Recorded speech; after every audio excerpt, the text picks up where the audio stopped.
32페이지 중개대상물입니다. 공인중개사법 전체 내용 중에서 오늘 하는 게 가장 어렵습니다. 용어정의와 중개대상물이 어려운 이유가 아까 용어정의에서는 그 밖의 권리 이런 게 법조문에 없는 게 시험에 나올 수 있기 때문에 어렵다고 했습니다. 논란의 여지가 있기 때문에. 그래서 해마다 공인중개사법이 이의신청이 해마다 되는데 주로 용어정의와 중개대상물에서 됩니다. 물론 올해 시험에서도 중개대상물에 대해서 이의신청을 했습니다. 제가 볼 때 받아주기는 어렵겠지만 뭐가 나왔냐면 법조문에 전혀 없는 거 점유라는 게 나왔어. 점유가 중개상물인지 여부. 그건 해석상의 문제니까 어렵죠. 이때까지 판례도 없고 전혀 배우지도 않았는데 나왔어요. 그 해석상. 그래서 어렵다는 이야기예요. 자, 그러면 중개대상물 법조문. 제가 법조문 검색하는 거 플레이스토어 다운받았죠? 법제처 국가법령정보 거기에 공인중개사라고 쳐서 공인중개사법 들어가서 한번 3조 한번 보세요. 중개상물. 거기에 보면은 시험에 이것도 반드시 한 문제 해마다 출제됩니다. 중개대상물 법조문 한번 지금 검색해 보세요. 중개대상물 법제처 국가법령정보센터에 들어가서 보면은 중개대상물은 첫 번째 토지가 있고 두 번째 건축물 그 밖의 토지의 정착물 그 밖에 토지의 정착물 그 다음에 그 밖에 대통령령으로 정하는 재산권 및 물건입니다. 대통령령으로 정하는 재산권 및 물건.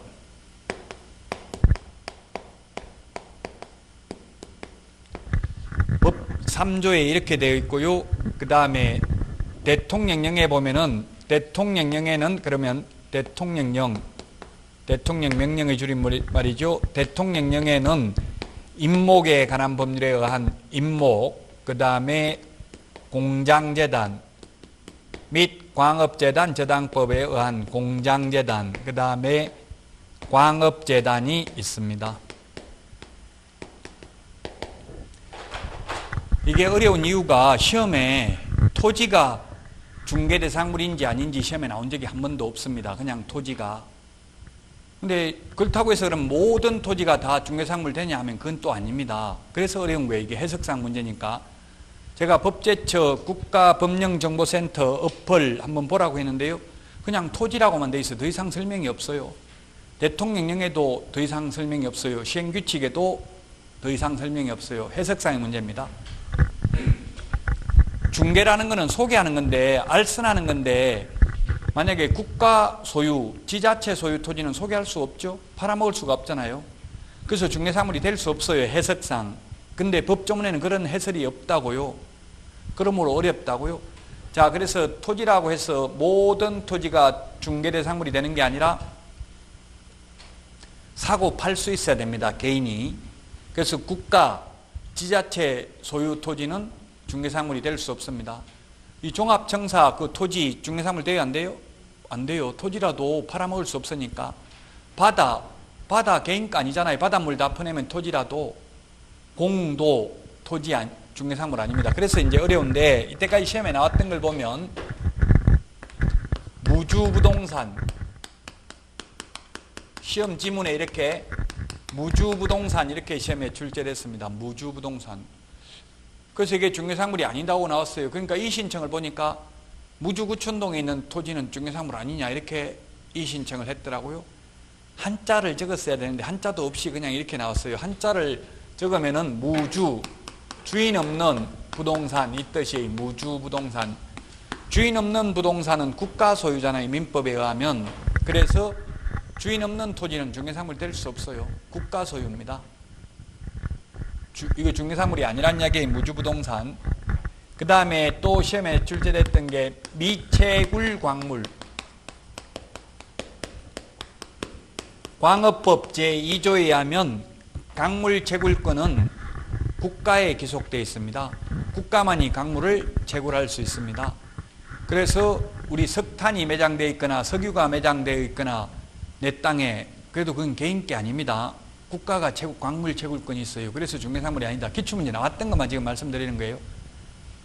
미채굴 광물, 채굴되지 아니한 땅속에 있는 광물은 그 땅 소유자께 아닙니다. 그래서 중개대상물이 아닙니다. 미채굴 광물, 중개사물이 아닙니다.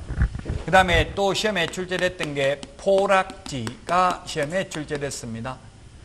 포락지라는 게 뭐냐면 하천의 범람으로 인하여 하천화된 토지로서 국가가 토지 소유자에게 손실보상을 하고 하천 토지로 편입하여 사권이 소멸된 토지, 개인의 권리가 소멸된 토지를 포락지라고 합니다. 개인의 권리가 소멸됐기 때문에 중개사물이 될 수 없습니다. 실제 경기도 파주에서 있었던 일인데요. 이런 포락지 계속 파주가 지대가 낮죠. 한강 하류 쪽이니까. 그래서 침수가 되니까 이제 국가에서 수용보상금을 지급했습니다. 우리 민법 187조에 의하면 물권 변동 효력이 생기는 건 두 가지가 있습니다. 법률의 규정이 있고 법률 행위가 있습니다. 즉 수용은 법률 규정에 의해서 수용보상금을 지급하면 등기 없이도 소유권이 넘어갑니다. 국가로. 그래서 국가에서 수용보상금은 지급한 상태고 아직 등기사항증명서를 떼보니까 소유자는 옛날 토지 소유자 이름으로 돼 있어요. 그것을 기화로 땅 주인이 또 팔아먹어 버렸어요. 국가로부터 수용보상금을 받고 또 중개업소에 내놔가지고 싸게 금매로 팔아버렸다고요. 그렇게 했을 때 개업공개사가 손해배상 책임이 있는지 여부, 이제 국가가 수용했기 때문에 소유권을 넘겨받을 수 없잖아요. 매수인이 손해배상 청구하겠죠, 개업공개사에게. 그럼 개업공개사는 손해배상 책임이 있는지 여부, 판례는 손해배상 책임이 뭘 했냐면 등기사항증명서 떼봤어요. 떼보니까 소유자는 그 사람을 돼 있는 거 확인했어요. 예, 그래서 등기필정보, 등기필정이라고 하죠. 등기필정보는 확인 안 했어요. 그랬을 경우 개업공개사에게 책임이 있다 없다? 판례는 절반의 책임이 있다라고 나서 왜? 등기필정보를 확인하지 않았으므로. 그 지금 현업에서 등기필정은 거의 확인 안 하거든요. 등기필정보는. 현업에 있는 개업공개사들은 등기사항증명서만 확인해요. 등기에는 공신력이 없다라고 돼 있어요. 진정한 소유자가 따로 있을 수도 있다. 등기필정보, 즉 등기필정은 재발급이 안 돼요. 그 소유자만 가지고 있어요. 그래서 등기필정보, 즉 등기필정이라고 해요. 현업에서는. 근데 등기법에서는 등기필정보라고 해요. 그 등기필정보도 반드시 확인해야 된다. 신분증도 확인해야 되고요. 사기꾼들한테 걸리면 개업공개사는 오히려 중개보수 받은 거 10배 이상 손해배상 해야 될 수도 있다. 자, 어쨌든 모든 토지가 다 중개사물이 되는 거 아니고 이거 일일이 암기할 수가 없어요. 예를 들면 서울의 잠실 야구장, 월드컵 경기장 토지지만 중개사물 아닙니다. 개인이 사고 팔 수 있는 게 아니기 때문에 그 일일이 암기할 수 없어요. 즉 개인이 사고 팔 수 있는 토지면 중개사물이고 개인 소유가 아니고 국가나 지자체 소유면 중개사물이 될 수 없다. 공원 같은 거, 공원, 개인 공원이 아니라면 그건 중개사물 될 수 없죠. 도로, 하천은 중개사물 될 수 있을까요? 없을까요? 도로, 하천은. 도로나 하천은 아직 시험에 출제된 적이 없어요. 논란의 여지가 있으므로. 도로, 하천도 개인 도로, 개인 하천이면 중개사물 될 수 있습니다. 그러나 국도, 공도, 지방도 이런 거는 중개사물 될 수 없습니다. 대부분 국가 지자체께 많죠. 도로, 하천은. 그래서 대부분은 중개사물이 아닌데 만약에 개인 이름으로 등기되어 있다면 사도, 개인 도로라면 중개사물 될 수도 있어요. 사도도 있어요. 개인 도로도. 개인 도로. 왜 개인 도로를 만드냐 하면은 개인 도로를 만드는 경우가 있어요. 예를 들면 이게 A 토지가 있고 B 토지가 있으면 이게 공도, 도로인데 이게 건축법에 의하면 대지는 도로에 2m 이상 접해야 된다 이렇게 돼 있어요. 이 도로에 접해져 있지 않는 토지를 부동산 학개론에서는 맹지라고 하죠. 들어봤어요? 안 들어봤어요? 맹지. 인터넷에 치고도 돼요. 맹지. 한자로 적었는데 이게 뭐냐? 맹인할 때 맹자입니다. 눈구멍이 빠진 토지. 라는 뜻입니다. 맹지라는 뜻이. 눈구멍이 빠졌다 이 말은 집을 지을 수 없는 땅이다 이 말이에요. 그럼 집을 지으려면 여기다 도로를 만들어야 된다고. 도로 폭이 최소한 2m는 돼야 돼요. 2m 이상 도로에 접해야 됩니다. 그러면 이 땅을 이 A한테 분필을 해가지고 요만큼 매입을 할 수도 있잖아요. 이거는 매입해가지고 도로 만들었다면 이거는 개인 도로의 4도예요. 이거는 이 토지에 포함돼가지고 거래가 될 수 있겠죠. 그래서 이런 거는 중개사물이 된다고 봐야 돼. 개인 도로라면.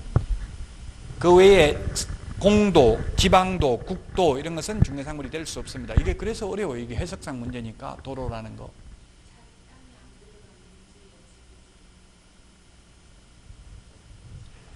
나중에 쉬는 시간 질문하세요. 지금 질문의 취지를 제가 잘 모르겠어요. 그래서 또 인터넷 듣는 분도 있고 그래서 강의 중에는 가급적이면 질문을 하지 마시고 쉬는 시간에 해주세요. 자, 그 다음에 건축물이 있습니다. 건축물. 이것도 어렵습니다. 지금 어렵다고 했어요. 논란의 여지가 있어요. 차라리 건축법 제2조에서 말하는 건축물 이렇게 되어 있으면 쉬운데 그냥 막연하게 건축물이라고 되어 있으니까 이게 건축물도 법마다 다 달라요. 건축물도. 예, 건축물이 법마다 건축물이 다르다. 건축물은 건축법 제2조 1호에서 제가 건축법 제2조 이런 말을 하는 것은 여러분들이 법제처 국가법령정보센터 어플 다운받았기 때문에 건축법 들어가서 건축물이라고 치보면 조문을 몰라도 그 키워드 검색이 가능하다고 했죠. 한번 직접 검색을 해보세요. 휴대폰 밑에 보면 돋보기처럼 되어 있는 거 거기다 키워드 검색 건축물 치면 건축법에 들어가서 건축물이라고 치면 2조에 나와 있어요. 2조에 건축법의 건축물이란 지붕과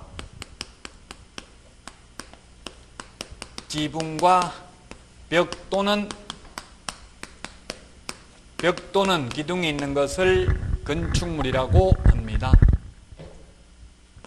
이게 여러분들 처음 공부하면 헷갈리는데요. 과하고 또는 달라요. 이 말은 벽이나 기둥은 둘 중에 하나만 있어도 되고 지붕은 반드시 있어야 되는 게 건축법상 건축물입니다. 기둥이나 벽 둘 중에 하나만 있어도 된다고요. 물론 둘 다 있어도 되고요. 건축법상. 그러나 민법 99조 1항에 보면 민법 99조 1항에 보면 토지 및 그 정착물을 부동산이라 한다 이렇게 되어 있습니다. 그래서 민법에서는 토지의 정착물을 건축물이 토지의 정착물입니다. 그 건축물이 토지의 정착물에 해당되려면 민법 판례는 이 세 개가 다 있어야 된다. 지붕, 벽, 기둥. 그래서 우리 중개사물은 건축법상 건축물을 의미하는 게 아니라 민법상 건축물을 의미한다. 제가 어렵다고 했어요. 지금 하고 있는 게. 그래서 우리 주유소에 기름 넣으면 세차해주는 소위 이동식 세차장 구조물은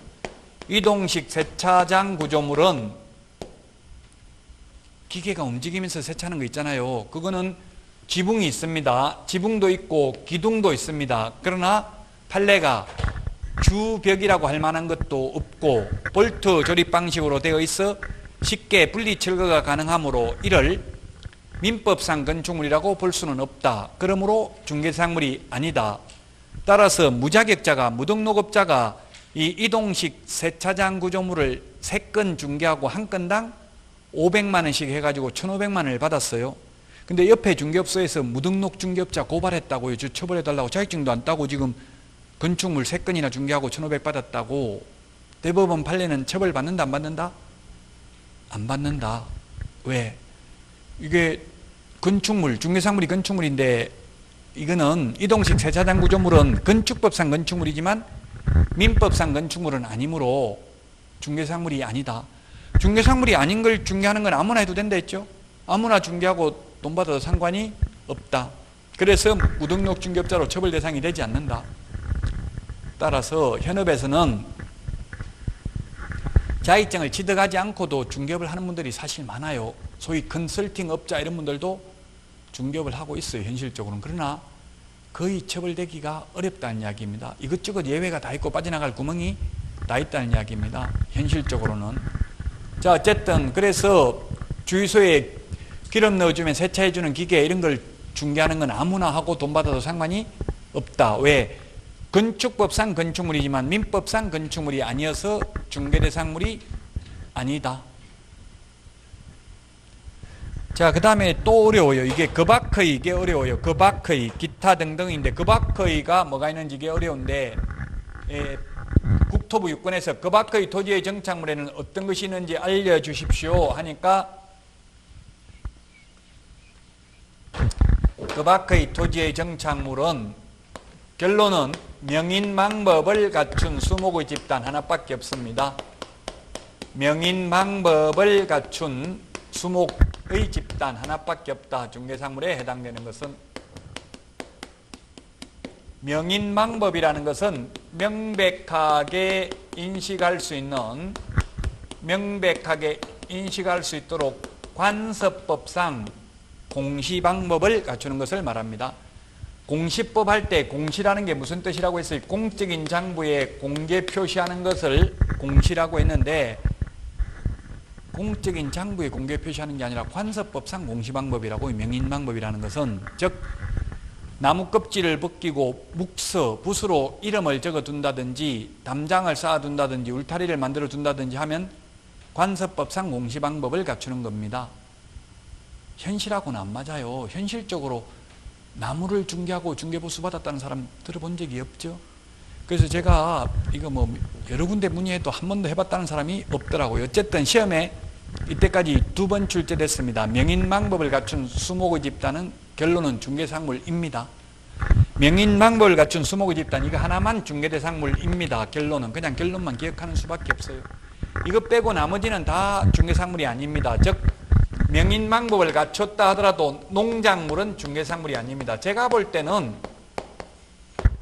원래 국토부 유권해석은 명인망법을 갖춘 수목의 집단이 중개상물 아니라고 했어요. 유권해석은. 그런데 시험에 출제돼 가지고 행정심판이 청구되었는데 국무총리 산하에 있는 행정심판위원들이 명인망법을 갖춘 수목의 집단 중개상물이라고 해석을 했어요. 어떻게 해석했냐면은 민법에 보면 명인망법을 갖춘 수목의 집단이 토지의 정착물에 해당된다. 우리 공인중개사법에 보면 토지의 정착물은 중개상물이라고 되어 있다. 그러므로 중개대상물에 해당된다. 이렇게 물리 해석을 했습니다. 법조문 그대로 해석을 해버린 거예요. 그런데 국토부 유권 해석은 원래 이 명인망법을 갖춘 수목의 집단이 중개상물이 아니라고 했거든요. 아니라고 한 취지는 뭐냐면 별로 중요한 물건이 아니라는 이야기예요.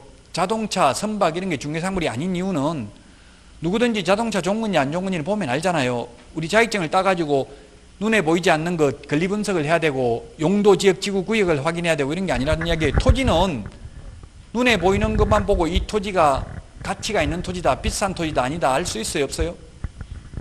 알 수 없어요. 왜? 토지의 가격은 뭐에 의해서 결정이 됩니까? 토지의 가격은 호가, 입 찢어질 때까지 높게 부른다고 결정되는 게 아니에요. 이거 10억 달러 그럼 깎아가지고 9억이면 사겠다 이렇게 하는 게 아니에요. 가격 결정은 어떻게 해서 결정된다? 즉 집을 지을 수 있는 토지냐 아니냐에 따라서 땅값이 결정돼요. 쉽게 말하면 그 집 지을 수 있는지 없는지는 뭘 봐야 돼요? 토지 이용계획 확인서 떼가지고 용도, 지역, 지구, 구역을 봐야 돼. 그래서 공법에서 지금 도시지역, 관리지역, 농림지역, 자연환경보전지역 이런 거 용도, 지역, 지구, 구역에 따라서 땅값이 결정되는 거예요. 그 공법의 용도, 지역, 지구, 구역은 전부 다 행위 제한을 하는 거예요. 이러한 행위는 하면 안 된다. 뭘 해야 된다.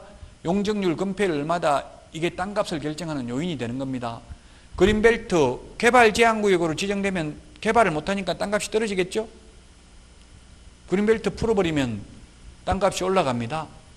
그래서 그건 용도, 지역, 지구, 구역에 의해서 땅값이 결정되니까 이거는 자격증 딴 사람이 권리분석을 해봐야 또 용도, 지역, 지구를 확인해봐야 알 수 있기 때문에 이건 아무나 못하고 자격증 딴 사람만 할 수 있도록 허용한 거예요. 그러나 명인망법을 갖춘 소목의 집단, 농작물 이런 건 별로 안 중요하니까 자격증 안 딴 사람도 할 수 있다는 이야기예요. 그러나 명인망법을 갖춘 소목의 집단은 행정심판에서 이제 중개상물이 된다라고 받겠다고 했죠.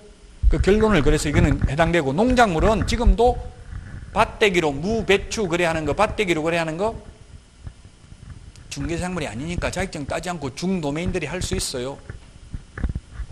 무배추, 제 친구도 시골에서 지금 법대 나와가지고 시골에서 농사 짓고 있는데요. 무배추 이런 거 밭대기로 중도매인들이 와가지고 배추값이 폭등할 우려가 있을 때는 미리 와서 밭대기로 뭐 평당 7,000원, 10,000원 이런 식으로 주고 산대요, 미리.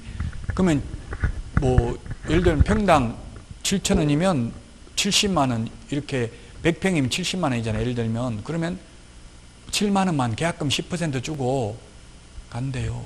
그래가지고 가격이 폭락하면 뽑으러 안 온다고, 운반비가 더 드니까. 그러다가 안 오니까 이제 갈아엎어 버리고 나면 와가지고 계약 위약금으로 내라고 하는데, 뽑을 건데 왜 다 갈아엎었냐 이렇게 한대. 그러니까 여러분들이 혹시 농사 지으면 특약으로 몇 년 몇 월 며칠까지 안 뽑으면 다 갈아엎어도 이의제기하지 않는다, 이런 걸 적어야 되겠죠. 그냥 말만 하고 계약금 받아 놓으니까 잘못하면 위약금 물어내라 한다고요. 그 계약금 다 돌려주고 제발 봐달라, 이렇게 오히려 사정사정 해야 돼요. 어쨌든 이런 거 밭대기로 무배추 거래하는 거는 중개상물이 아니니까 아무나 중개해도 상관이 없다는 이야기예요. 명인 방법을 갖췄다 하더라도 농작물은 중개대상물이 아닙니다. 그 다음에 또 시험에 출제되었던 게 중개대상물이 아닌 것, 그 밖의 토지의 정착물 중에서 중개대상물에 해당되지 않는 것들이 뭐가 있냐면 토사, 암석, 그 다음에 토사가 뭡니까? 흙토자, 모래사자.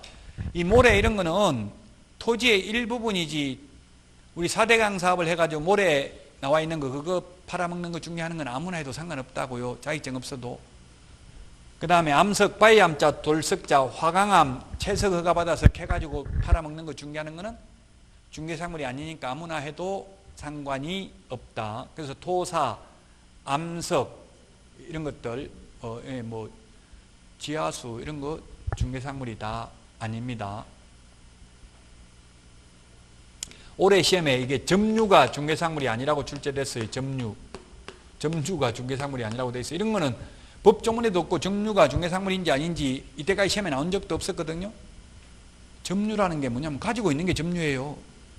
가지고 있는 걸 중개하는 건 지 마음대로 가지고 있는 거지, 개업공개사가 점유를 중개한다고 보기는 어려워요. 해석상 좀 어려운데 민법에 이제 점유권이라는 걸 합니다. 어쨌든 이게 올해 시험에 출제됐다. 그래서 용어정의와 중개상물이 논란의 여지가 있다. 자, 여기까지가 이제 논란의 여지가 있었는데, 이제 그 밖에 대통령령이 정하는 재산권 및 물건 요 세 개는 논란의 여지가 없어요. 그 밖에는 논란의 여지가 없다고요. 그 밖에는 논란의 여지가 있었지만, 왜냐하면 그 밖에는 대통령령이 정하는 것이라고 딱 못 박아놨고 대통령령으로 정하는 게 이 세 개입니다. 세 개밖에 없습니다. 임목이라는 게 뭐냐면 설립자, 나무목자, 살아서 서 있는 나무를 등기하면 그걸 임목이라고 합니다. 임목에 관한 법률에 의해서. 등기된 임목은 중개대상물입니다. 물론 명인방법을 갖춘 수목의 집단도 중개대상물입니다. 그러나 둘 다 중개상물이지만 차이점은 명인방법을 갖춘 수목의 집단은 저당권의 객체가 될 수 없는데 임목에 관한 법률에 의한 임목은 저당권의 객체가 될 수 있다는 점에서 차이가 있습니다.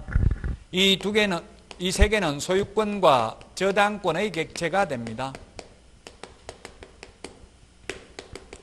저당권의 객체가 되고 일물, 일권주의 예외입니다. 일물, 일권주의 예외다. 일물, 일권이라는 건 하나의 물건에 하나의 소유권이 있는 게 원칙이다. 그러나 임목은 나무가 여러 개인데 이걸 임목으로 등기하면 하나의 물건으로 취급받습니다. 공장재단, 광업재단도 마찬가지입니다. 소유권과 저당권의 객체가 되고요. 예를 들면 공장재단은 공장 부지뿐만 아니라 거기에 있는 건축물, 그 다음에 공업소유권,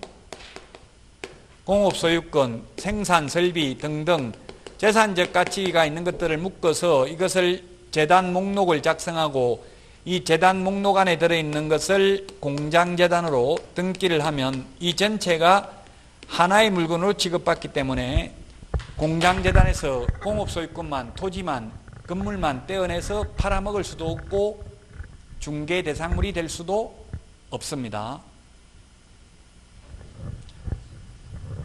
네, 이 중개대상물이 어렵습니다. 중개상물이 용어정의와 중개대상물이 어려운데 이번 시간만 지나고 나면 이제 논란의 여지가 있는 것은 전혀 없습니다.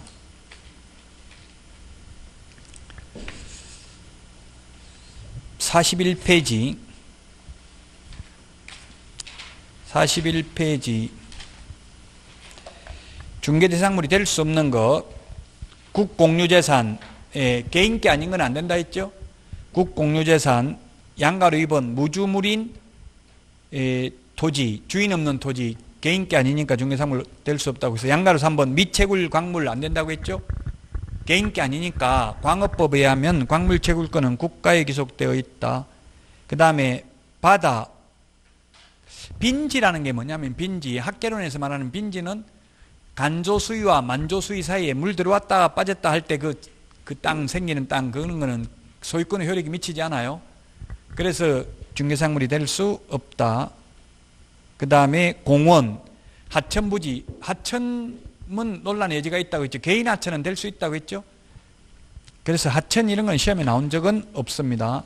42페이지 포락지 안 된다고 했죠. 포락지 조금 전에 이야기했고요. 그 다음에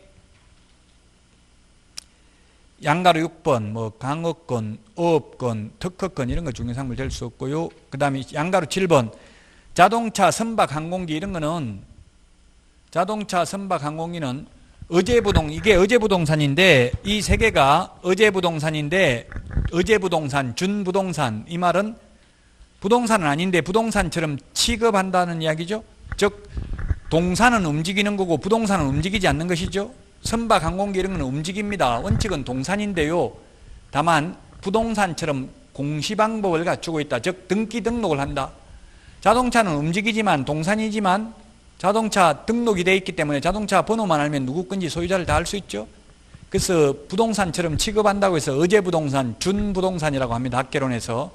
어제부동산, 준부동산이지만 이건 대통령령의 중개상물이란 말이 없잖아요. 그래서 자동차, 선박, 항공기, 건설기계 이런 거는 업권, 항만운송사업재단 이런 건 중개상물이 아닙니다. 중개상물이 아니라는 말은 아무나 중개하고 돈을 받아도 공인중개사법 위반이 아니란 이야기예요. 자동차 이런 거는 누구나 좋은 건지 안 좋은 건지 알 수 있기 때문에 뭐 특별히 그걸 갖다가 용도, 지역, 지구 이런 거 확인하는 것처럼 전문 지식이 있어야 되는 건 아니라는 이야기입니다.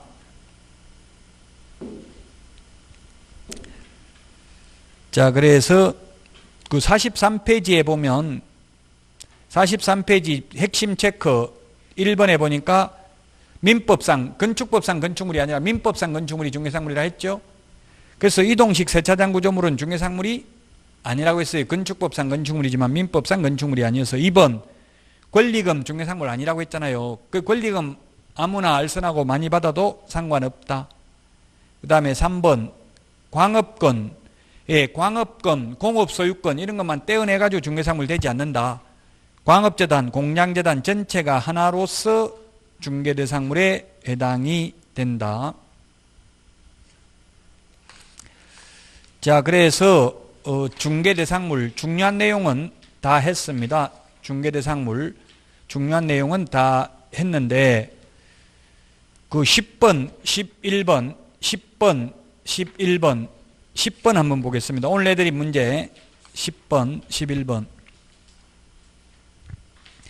자, 10번입니다. 오늘 내드린 문제. 구분 건물이나 건물의 일부도 중개대상물에 해당한다. 미등기 건물이나 무허가 건물도 중개상물에 해당한다. 또한 아파트 특정 동호수에 대한 피분양자로 선정되어 분양계약이 체결된 후의 분양권도 장래의 건축물로 취급되어 중개상물로 본다.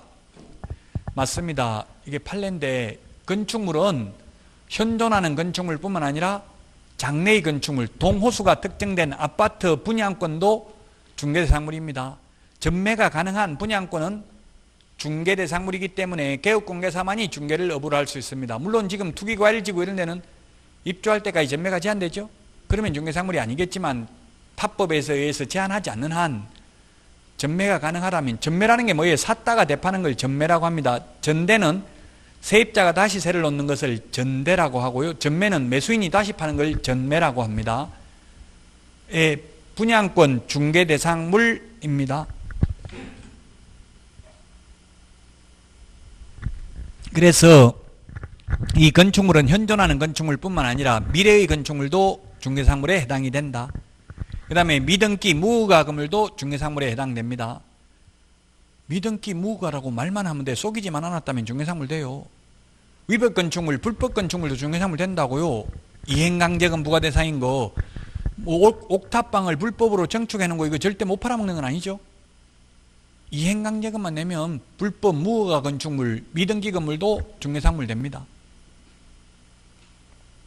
맞습니다. 그래서 10번은 11번은 중개대상물은 사적 거래, 개인, 사적이라는 말은 개인이에요. 개인.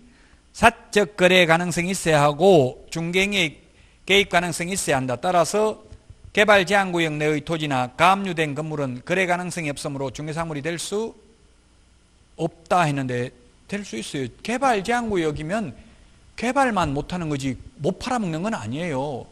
다만 팔아먹더라도 개발을 제한하니까 비싸게 받기는 힘들겠죠? 팔아먹을 수는 있어요. 가압류돼 있어도 제가 가압류된 거 중개해봤어요.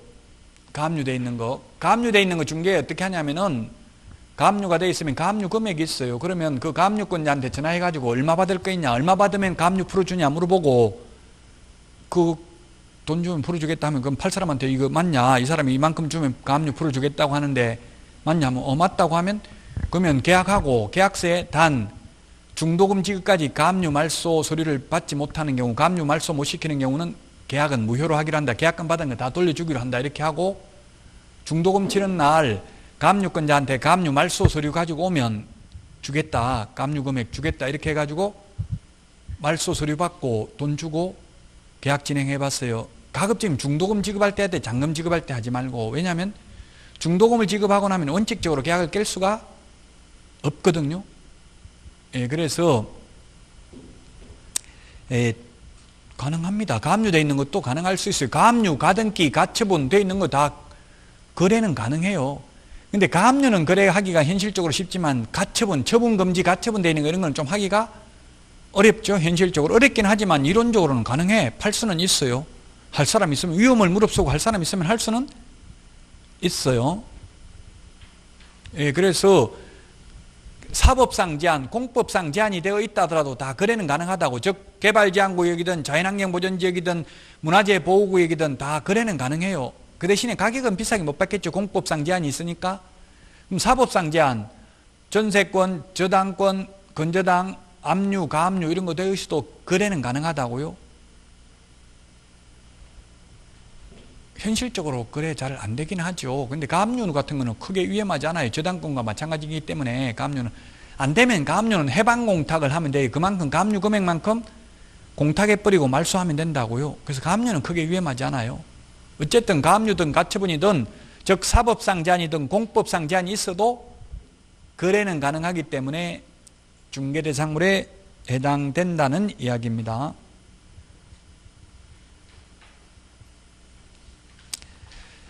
그 다음에 12번 영업용 건물 이런 거는 영업용 건물의 영업시설, 비품, 유형물이나 거래처, 신용, 영업상 노하우 또는 점포 위치에 따른 영업상 이점 등 무형의 재산적 가치 이걸 뭐라고 한다? 권리금. 권리금은 중개상물이 될 수 없다고 했죠?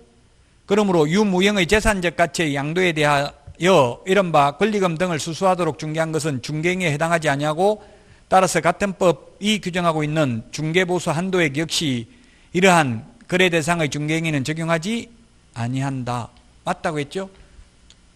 권리금 1억 알선하고는 뭐 9천만 원 받아 먹어도 중개보수 초과 규정에 저촉되지 않는다. 그 이유가 권리금은 중개상물이 아니다.